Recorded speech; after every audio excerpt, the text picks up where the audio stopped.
예수님께서 그 동산에서 붙잡히시고 난 다음에 이제 오늘 본문이 이야기하는 새벽이 될 때까지 예수님께서는 이곳저곳 끌려다니시면서 재판과 신문을 받게 되셨습니다. 요한복음 같은 경우에는 그러한 여러 그 재판과 신문의 과정들을 조금 더 간략하게 우리에게 소개를 하고 있습니다.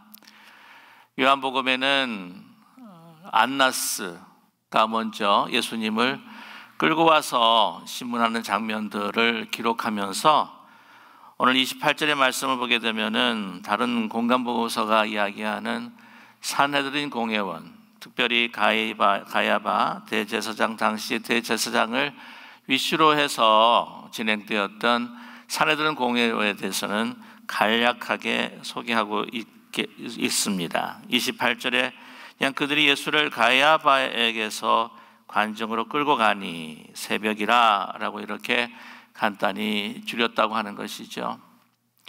특별히 누가복음에서는 그 새벽 시간을 또한 이렇게 우리에게 기록해서 보여주고 있습니다. 안나스뿐만이 아니라 안나스에서부터 가야바로, 가야바가 그 산헤드린 공회원을 또 불러서 그 모든 그 심판과 또한 신문을 또 진행하고 난 다음에 그 다음에 빌라도 법정으로 사실은 먼저 또 보내기도 합니다. 그 새벽에. 그래서 새벽이 다가오기 전에 밤이라고 이야기할 수가 있겠죠. 그 다음에 빌라도가 당시에 예루살렘에 와 있었던 헤롯에게 보내게 됩니다. 또한 헤롯은 정말 그동안에 듣고 그러나 만나보지 못했던 예수님이 온다고 하는 것에 대해서 사실 흥분했었습니다. 또한 그 보는 것을 굉장히 반가워했지만 그러나 그를 조롱하였습니다. 조롱하고 난 다음에 이제 자기가 심판의 상황이 아니라고 또한 판단한 후에 다시 빌라도 법정으로 보내게 되는 것이죠. 이 빌라도 법정, 오늘 이 말씀이 바로 그 기록의 말씀입니다. 그래서 대제사장들이 예수님 부르고 빌라도 법정으로 갔다가 또한 헤롯에게 갔다가 그 다음에 오늘 이 요한복음이 기록하고 있는 이 본문의 말씀, 이제 마지막으로 빌라도의 그 법정에 서게 되는 예수님의 그 상황들을 우리에게 말씀해 주고 있습니다. 왜 그랬을까 하는 생각이 듭니다. 아마 요한에게는 이 여러 사람들 가운데에서 가장 예수님을 십자가에 못 박게 하게 한 역사적인 그 배경에 영향력을 준 가장 큰 인물들이 누구인가? 바로 가야바가 대신보다는 안나스와 또한 빌라도를 지적하고 있는 것 같습니다. 이 안나스와 같은 경우에는 가야바의 장인이기도 합니다. 그리고 예수님 당시 그 전 20년 전에 대제사장으로 있으면서 자기가 낳은 아들 5명을 또 대제사장으로 시키고 또 그것도 모자라서 자기의 사위였던 가야바를 대제사장에 올리는 그 모든 과정에 있어서 또 로마 정부와 또 여러 가지 뒷거래와 결탁이 있었다고 하는 것을 우리는 짐작할 수가 있습니다. 가장 그 배후에서 영향력을 가졌던 그 안나스를 요한은 우리에게 보여주고 있습니다. 오늘 본문의 말씀을 통해서 우리가 읽지는 않았지만 그 안나스에 대한 그 정체를 요한은 우리에게 드러내고 있다고 하는 것이죠. 뿐만 아니라 빌라도, 이것이 수동적이었든 아니면 능동적이었든 관계없이 이 모든 잘못된 그 심판, 잘못된 재판, 그 모든 그 신분들의 그 궁극적인 종결은 바로 이 빌라도가 마무리하고 있기 때문에, 또한 그러한 권세와 권한을 갖고 그 땅에 권세와 권한을 갖고 있었기 때문에 이 빌라도가 예수님을 십자가에 못 박게 한 가장 중요한 장본인 중에 한 사람이라고 하는 것을 우리에게 소개하는 듯 합니다. 물론 예수님 그 주위로 모든 사람은 예수님을 십자가에 못 박게 한 책임에서 피할 수가 없습니다. 그러나 이 두 사람을 우리에게 더욱더 드러내면서 정말 우리의 마음 가운데 있는 그 죄악들을 또 한 가지 한 가지 들추어내는 그러한 참으로 우리가 반추해야 할 하나님의 귀한 말씀입니다. 오늘 28절의 말씀이죠. 예수를 가야바에서 관정으로 끌고 갑니다. 새벽입니다. 얼마나 예수님께서 지치셨겠습니까? 얼마나 힘들으셨겠습니까? 그런데 이제 그 예수님을 신문하고 이제 재판함에 있어서 대제사장들과 주위에 있는 그 종교 지도자들은 이미 그들의 마음을 정해놓고 신문을 했다고 하는 사실입니다. 죽이고자 했다고 하는 것이죠. 일단 죽이려고 결정을 해놓고 난 다음에 모든 증거를 조작하고 거짓 증인들을 부르고 그 모든 사건들을 왜곡했던 것을 우리는 너무나 잘 알 수가 있습니다. 이것부터 시작해서 이 빌라도의 법정까지 서는 모든 순간순간 참으로 인간의 최악상을 우리에게 보여주고 있지요. 한마디로 말씀을 드리면 이 거짓이 진리를 삼키려고 하고 있습니다. 이 죽음과 같은 우리 인간의 죄악이 영원하신 생명을 삼키려고 하고 있다고 하는 것이죠. 뿐만이 아니라 또한 이 불의가 이 공의를 묻어버리려고 하는 그러한 참 잔혹한 인간의 어떤 행태, 인간의 마음과 자세를 우리는 이 신문과 재판을 통해서 읽을 수가 있습니다.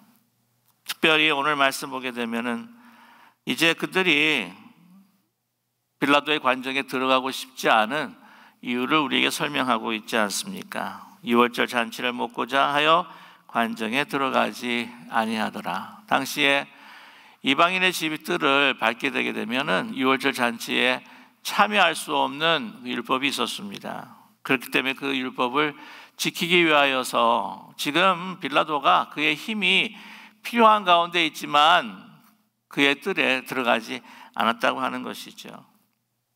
그들의 마음에는 선하신 예수님, 악으로 그것을 정죄하고 심판하는 정말 말도 되지 않는 그 인간의 그 참혹한 그 욕정과 욕망의 그 역사를 이루기 위해서 이제 그 조그만한 이방인의 뜰을 밟지 않겠다고 하는 외식을 너무나 아주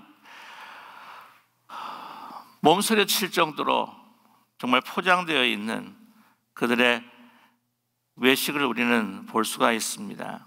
그래서 예수님께서 말씀하신 적이 있습니다. 너희는 하루살이는 걸러도 낙타를 삼키는 자들이다 라고 말씀하지 않으셨습니까? 이제 29절에 빌라도가 밖에 나가서 그들에게 말합니다. 너희가 무슨 일로 이 사람을 고발하느냐? 그랬을 때 30절에 대답합니다. 사람이 행악자가 아니었더라면 우리가 당신에게 넘기지 아니하였겠나이다 라고 이야기합니다. 여기서 행악자라고 했을 때에 이것은 종교적인 어떤 악이라기보다는 사회를 문란케 하고 또한 나쁜 일을 저질렀던 그러한 범죄자로 소개하고 있다고 하는 사실이죠.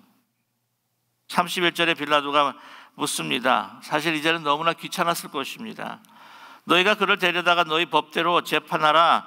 유대인들이 이르되 우리에게는 사람을 죽이는 권한이 없나이다 라고 유대인들은 대답하고 있습니다. 빌라도가 지금 6월절 가운데에서 밀란이 일어날 수 있다라고 하는 가능성의 소식을 듣고 들어오지 않습니까? 그 밀란에 대한 그 원인은 바로 이 갈릴리에서 온 한 청년 예수로 인하여서 그러한 밀란의 가능성이 있다라고 하는 소식을 접했을 것입니다. 지금도 정보기관이 활발하게 활동을 하면서 정보를 수집하지만 그 당시에 식민지를 통치하기 있어서는 이 정보 수집이 얼마나 중요한 것인지 모릅니다. 이미 정보원들을 그 유대 사람들 앞잡이들을 다 풀어서 또한 그 모든 그 귀와 모든 입들을 다 열고 또한 활동화시켜서 이 정보들을 다 들었을 것입니다. 그러나 예수님께서는 어느 때도 칼을 든 적이 없으시고 그들이 예수님께서 선포하는 그 소리들을 다 듣고 보고했을 것입니다. 그 보고의 그 결론은 무엇이었겠습니까? He means no harm. 예수님은 어떤 사회에 어떤 무리를 일으키거나 이 로마 정부에 대항할 사람이 결코 아닙니다 라고 하는 결론을 아마 이미 들었을 것입니다. 그리고 왜 예수님을 이토록 비방하면서 또한 심판하고 죽이려고 하는 그 이유를 그 빌라도는 벌써 알고 있었다고 하는 사실이죠. 종교적인 이유라고 하는 것을 분명히 알고 있습니다. 그렇기 때문에 너 법대로, 종교적인 법대로 시행할 수 있을 텐데 왜 그러냐라고 이렇게 이야기를 하죠. 그래서 31절에 유대인들이 나보고 우리에게 사람을 죽이는 권한이 없나이다 라고 이렇게 이야기를 하죠. 이것은 사실이기도 하며 사실이 아니기도 합니다. 어떤 사회적인 그리고 어떤 형법에 저촉이 되는 살인을 저질렀을 때는 이 빌라도 총독의 허가가 있어야지 이제 사형을 시킬 수가 있습니다. 그러나 종교법에 의하면 유대인들이 그 죄인을 죽일 수 있었던 권한이 있었다고 하는 것을 우리가 알 수가 있습니다. 그것을 어디에서 알 수가 있습니까? 바로 스데반이죠. 스데반은 신성 모독으로 인해서 그 마지막 순간 하나님의 그 말씀을 선포하는 가운데에 신성 모독이라고 하는 죄를 뒤집어씌고 이제 그 바울의 손에 그 인도가 되어서 이제는 돌로 맞아 죽는 사건을 우리는 분명히 사도행전에서 기억하고 있다고 하는 것이죠. 로마 정부는 이 이스라엘 백성들의 그 종교심을 알고 있습니다. 종교적인 문제라고 하면은 그들에게 어느 정도의 자유권을 주고 또한 자유권을 주고 또한 그들로 하여금 그들의 법에 의해서 또한 그 죄에 대한 심판을 실행할 수 있도록 여유를 주었다고 하는 것이죠. 그들에게 있어서 신성 모독이라고 하는 그 죄가 분명히 밝혀질 때에 이 산헤드린 공회원은 그 유대의 지도자들은 예수님을 돌로 쳐 죽일 수도 있었습니다. 그러지 않았다고 하는 것이죠. 뭐냐면 예수님을 따랐던 그 수많은 그 추종자들과 무리를 사실은 두려워했기 때문입니다. 잘못하면 그들이 책임을 물을 수 있을까 봐 그들은 걱정했던 것이지요. 그들이 가지고 있던 어떤 모든 위치와 위신들에게 큰 데미지가 날까 봐 그들은 또 두려워했던 것입니다. 뿐만이 아니라 예수님을 그토록 미워했습니다. 돌로 쳐 죽이기에는 너무나도 그들의 분노가 가시지 않았던 것 같습니다. 그 참혹한 십자가의 처형을 통해서 죽이기를 원했다고 하는 것이죠. 여러분, 인간이 이렇게 미움이 극도로 달할 수가 있을까 하는 생각을 갖게 됩니다. 여러분, 이렇게 미움과 분노, 그것이 권력과 아우러졌을 때에 하나님의 아들, 아니 하나님의 자신, 모든 최고의 선을 죽일 수 있는 악한 존재가 바로 인간일 수 있다고 하는 것을 여실히 증명하고 있지 않습니까? 여러분, 그래서 우리에게 어떤 힘이 주어질 때에 그 힘에 대해서 다른 사람의 미움을 받을 때에 내가 지금 누리고 있고 내가 좋아하는 것이 이제는 무너질까 봐 상실할까 봐 하는 두려움에 쌓일 때에 그것은 바로 이제 분노로 변하게 됩니다. 그 분노가 나오면 미움으로 결정화되죠. 이 미움이 결정화되게 되면은 다시 분노가 또 더 큰 분노가 일어나면서 이제는 자신을 정당화시키기 시작합니다. 자신이 정당화시키게 되면 어떤 결과가 일어나냐면 그 사람을 판단할 수 있고 이 모든 사건에 있어서의 어떤 공의와 또 진리는 내가 소유하고 있다고 하는 착각에 빠지게 된다는 거예요. 그러므로 인해서 상대방을 자기 자신을 반추하지 못하고 그냥 그 사람이 선이고 진리라 할지라도 그것을 죽이고 묻어버리려고 하는 그러한 상태와 역사가 일어나게 된다고 하는 것입니다. 그것을 우리는 제사장들과 유대 종교 지도자들에게 우리는 오늘 이 사건을 통해서 분명히 볼 수가 있습니다. 그리고 또 한 가지 중요한 것은 이제 그렇게 참혹하게 죽이고 난 다음에 봐라, 너희들이 생각했던 그 메시아, 신성 모독하던 그러한 그 예수는 저렇게 로마가 세운 그 십자가의 죽음을 당하는 하나의 행악자로서, 오늘 그들이 고발했던 행악자로서, 범죄자로서 죽을 수밖에 없는 그러한 존재였지 않았느냐라고 하는 것을 증명하기 원했다고 하는 것입니다. 그들의 마음은 악으로 가득 차 있습니다. 최고의 선을 그들의 악으로 죽이려고 하고 있다고 하는 것이죠. 그랬을 때 32절에 이렇게 말씀합니다. 이는 예수께서 자기가 어떠한 죽음을 죽을 것이라 가르쳐 하신 말씀을 응하게 하려 함이라.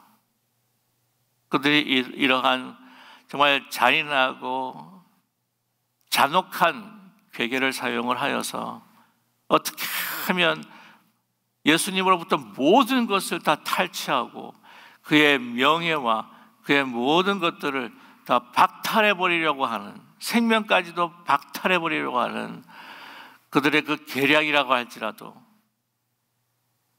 오늘 예수님께서는 그 말씀을 응하게 하기 위해서 십자가의 죽음이라고 하는 것이 하나님께서 주신 쓴잔이라고 하는 것을 아셨기에 그것이 그대로 이루어지는 것을 허용했다고 하는 것을 우리는 알 수가 있습니다. 왜 그렇습니까? 자기를 죽이는 원수라도 이 십자가의 처참한 죄인의 모습을 바로 인간이 저지른 모습이라고 하는 것을 드러내시면서 그것을 통해서 원수라도, 자신을 못 박은 사람이라도, 아니 내버려둔 사람이라도, 도망한 사람이라도, 배반한 사람이라고 할지라도, 모든 사람을, 심지어는 가룟 유다라고 할지라도 용서하시고 구원하시려고 하시는 바로 예수님의 깊은 측량할 수 없는 사랑이 담겨 있기 때문입니다. 33절에 말씀합니다. 빌라도가 질문했다고 하지요. 유대인의 왕이냐? 34절에 뭐라고 이야기하십니까? 예수께서 대답하시되 이는 스스로 하는 말이냐, 다른 사람의 나에 대해서 내게 한 말이냐. 너는 그 최고의 이 땅의 권력자로서 이 사건에 대해서 이제 집행을 해야 할 터인데 네가 가지고 있는 생각, 그것으로 판단할 것이냐, 아니면 다른 사람들이 이야기한 그 영향력으로 판단할 것이냐, 잘 생각해 보아라 라고 하는 질문이 아니겠습니까? 빌라도가 총독으로서 정말 죽일 수 있는 권세, 살릴 수 있는 권세, 또 가진 것처럼 보이지만 그러나 그는 사람에 의해서 막 흔들리고 있는, 사람들의 어떤 평판이나 지지나 그들의 생각 가운데서 흔들리고 있는 한 나약한 인간에 머물지 못한다고 하는 것을 또한 우리에게 보여주고 있습니다. 빌라도가 대답합니다. 내가 유대인이냐? 내 나라 사람과 대제사장들이 내게 넘겼으니 내가 무엇을 하였느냐? 그들이 기소한 이유가 뭐냐? 좀 들어보자 라고 하는 것이죠. 정말 그들이 이야기한 것처럼 내가 행악자냐?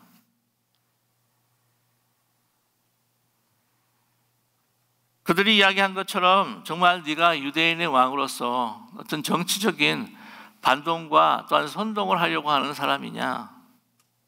예수님께서 말씀하십니다. 내 나라는 이 세상에 속한 것이 아니니라.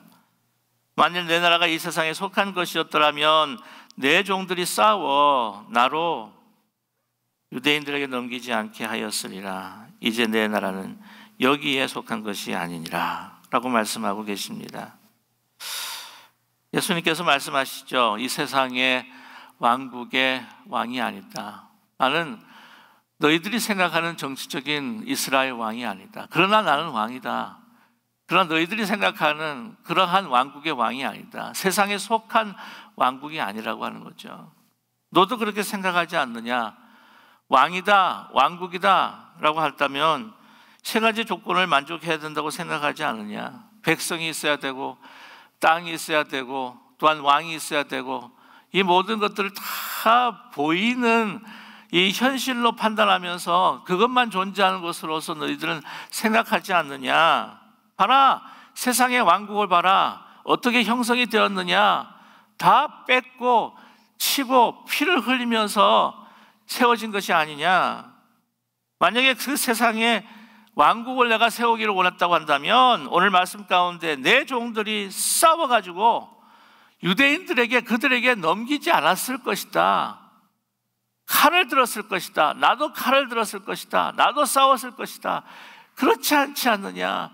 네가 생각하는 나라, 지금 너의 삶 가운데서 보이는 그 권력을 가지기 위해서 안절부절하며 다른 사람들의 그 영향력에 휘둘리는 그러한 그 유지하기를 원하는 그러한 왕국이 아니라 내 나라는 보이지 않는 하나님의 세계, 아니 이 모든 왕국을 통치하는 그 과거와 현재와 미래를 다스리시는 하나님의 더 큰 세계의 왕국이라고 하는 것을 말씀해 주고 있죠. 말이 통하지를 않는 거죠. 말이. 여러분, 우리가 한국의 역사, 세계의 역사, 이 역사를 하나님의 세계, 보이지 않는 왕국, 보이지 않는 하나님의 손길로 이렇게 막 설명을 하다 보면요, 이 세상 사람들이 잘못된 역사의식이라고 얼마나 비난하는지 모릅니다.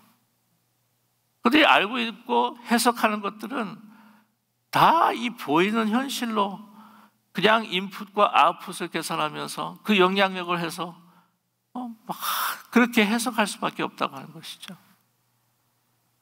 그래서 이 교회가 이야기하는 하나님의 역사, 교회가 이야기하고 하나님의 말씀을 토대로 해서 해석하는 한국의 역사를 가지고 얼마나 이 세상의 역사, 이 역사가들과 사람들은 물맷돌을 던지는지 몰라요. 매국노처럼 말이죠. 매국노라고 하면서.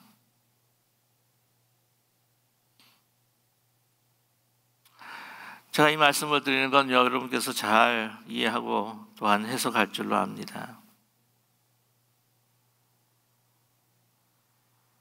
37절에 빌라도가 이르되 그러면 내가 왕이 아니냐? 예수께서 대답하시되 내 말과 같이 내가 왕이니라. 네가 이해하는 왕은 아니지만 네가 이해하지 못하는 더 큰 하나님의 세계에 나는 이 땅을 다스려 온 왕이다라고 말씀하시죠. 뭐가 먹혀들지가 않는 겁니다. 저와 여러분, 우리가 신앙생활을 참 오래 했다 할지라도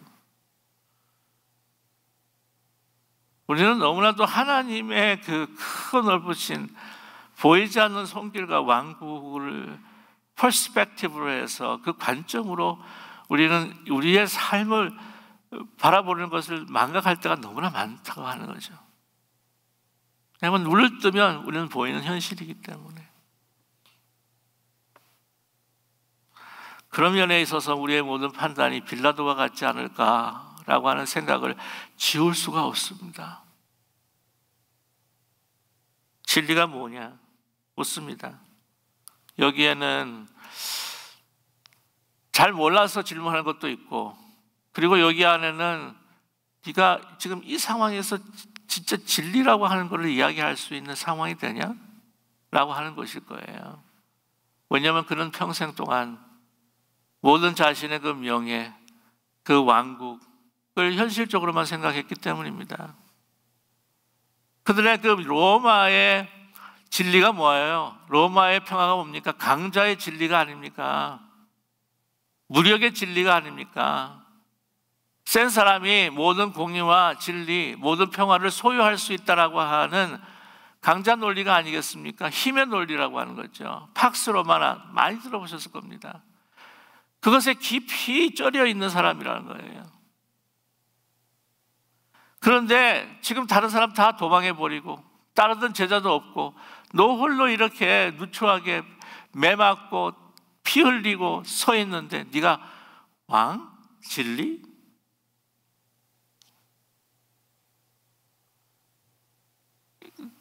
그러면서도 유대인들에게 무고한 사람이기 때문에 내가 건드려서도 안 되겠다라는 생각, 판단이 든 것이죠. 이 잘못했다가 모든 책임을 다 묻게 생겼다는 생각을 갖게 됩니다. 거기에서 아무 죄도 찾지 못했노라. 그러면서 거기서 이제 소위 말하면 정치적인 꼼수를 생각한 겁니다. 그러나 그들의 비유를 건드릴 수 없었던 것이죠. 지금 상황 가운데에 이제 빌라도는 관계가 별로 좋지 않기 때문에 어떻게 하든지 더 이상 관계가 더 많이 깨어지는 걸 원치 않았습니다. 특별히 유대 종교 지도자들과 하는 말이죠. 그러면서 그들에게 선택을 주는 거예요. 자기가 결정할 수 있음에도 불구하고. 그래서 바라바를 예수와 함께 내놓습니다. 6월절의 전례라고 이야기하고 있죠. 소리질러 이르되 선택을 줬을 때 이 사람이 아니라 바라바라 바라바라. 다른 공간복음서에 보게 되면 이제 십자가에 예수를 못 박으소서라고 외치지 않습니까? 강도였다고 하는 말은 레스테스라고 하는 단어로 게릴라라고 하는 뜻이 있습니다. 정치범이에요. 너무 아이러니하지 않습니까? 예수님을 행악자, 소위 사회 풍기문란죄, 그리고 이스라엘 왕이라고 하는 정치범으로 몰아서 빌라도에게 넘겨주었습니다. 그러나 전혀 정치적인 그런 입장을 취하신 분이 아닌데 그를 죽이라고 하고 완전히 정치적인 입장을 가지고 밀란을 일으키려고 했었던 바라바인데 그를 놓아달라고 하는 거죠. 이런 아이러니가 어디에 있겠습니까?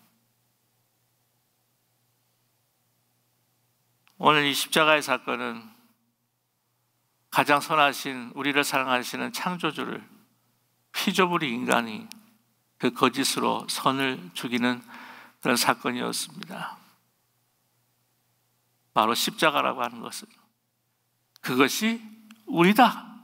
그것이 인간이다. 십자가를 통해서 배반했던 가룟 유다를 우리는 발견하며 버리고 도망갔던 제자들을 우리를 자신에서 발견하면서 부인했던 베드로, 자신의 스테라스 콜을 위해서 그들의 거짓으로 선을 죽이려고 했던 유대 제사장들, 지도자들, 자기의 위치를 또한 보존하기 위해서 또한 타협하고 사람들의 어떤 진리를 보는 것이 아니라 사람들을 바라보고 있는 빌라도, 그 모든 사람을 통해서 우리 자신을 발견하게 된다고 하는 것입니다. 그것이 바로 우리의 처참한 모습을 보여주는, 죄악된 모습을 보여주는 십자가.